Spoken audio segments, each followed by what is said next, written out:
안녕하십니까. 화평세상 이옥영입니다. 오늘 방송은 친구 이야기 2편, 소를 팔아 교회에 바친 친구 이야기입니다. 이 친구는 필자보다 3살 어리지만 머리가 좋고 분석력이 남다르게 뛰어나고 글도 잘 쓰고 순박하지만 목에 힘이 있어 필자가 깍듯이 대하는 친구입니다.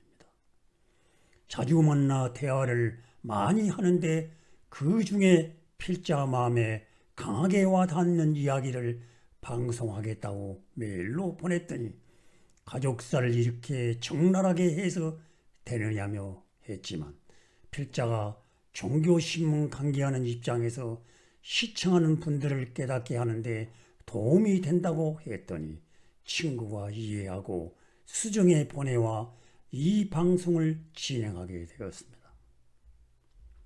친구는 중학교 2학년 때 한여름밤 시골집 마당의 평상에서 잠을 자다가 이상한 느낌이 들어 새벽 3시경 깨어나 집안을 둘러보니 외양간에 매어있던 소가 없어진 것을 발견하고 안방에 주무시고 계시는 부모님을 급히 깨워 이 사실을 알렸습니다.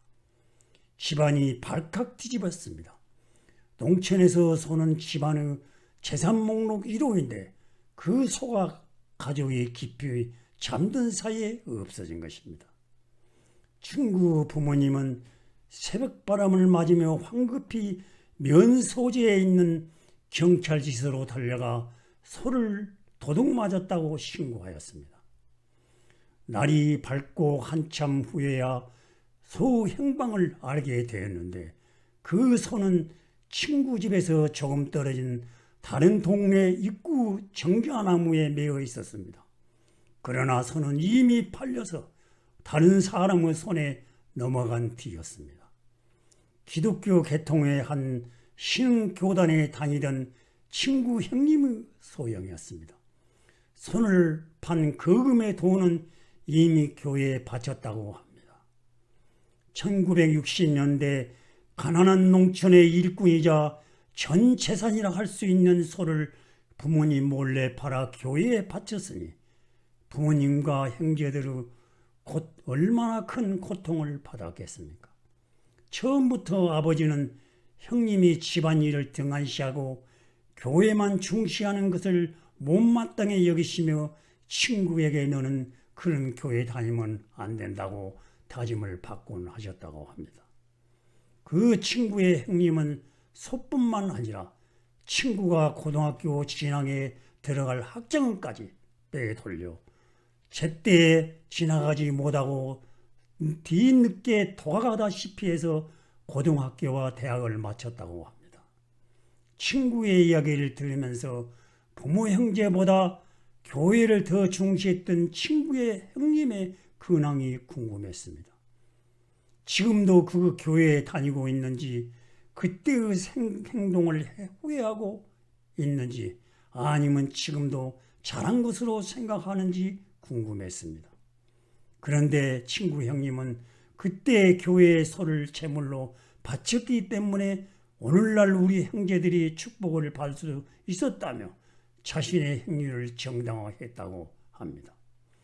그런데 친구는 그 말을 들을 때마다 꿈보다 해몽이 좋다고 생각했답니다.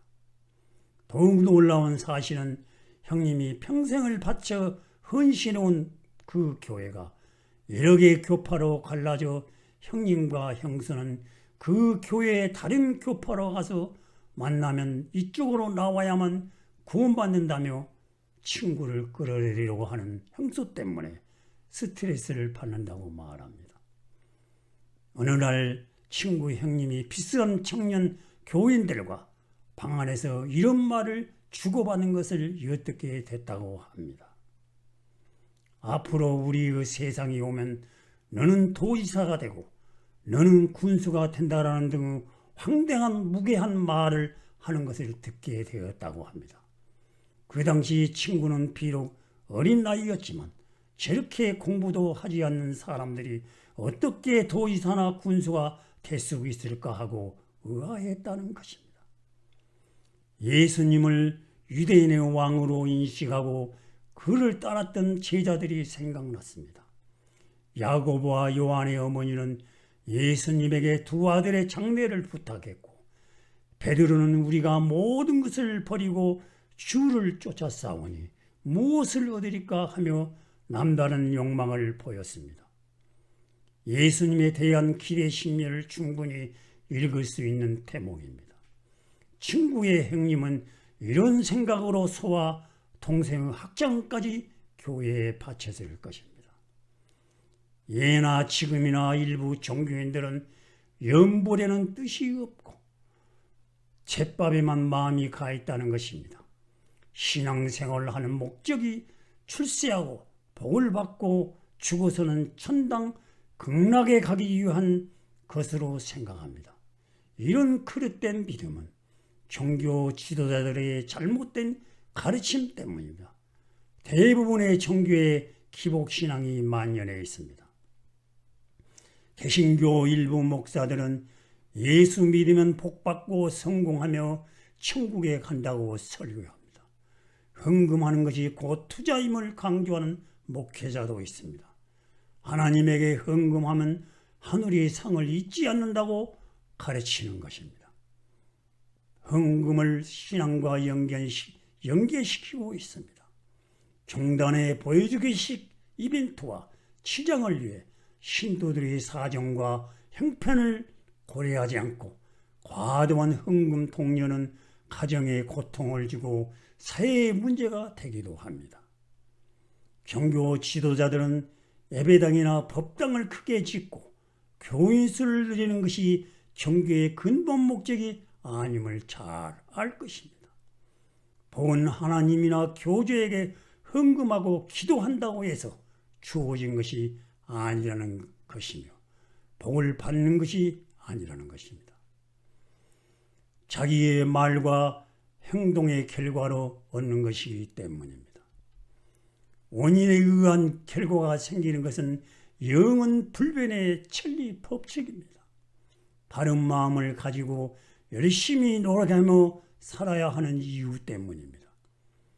종교 지도자는 신도들에게 헌금을 많이 거둘 생각만 하지 말고 진정한 복을 받는 방법을 가르쳐 줘야 할 것입니다. 시청해 주셔서 감사합니다.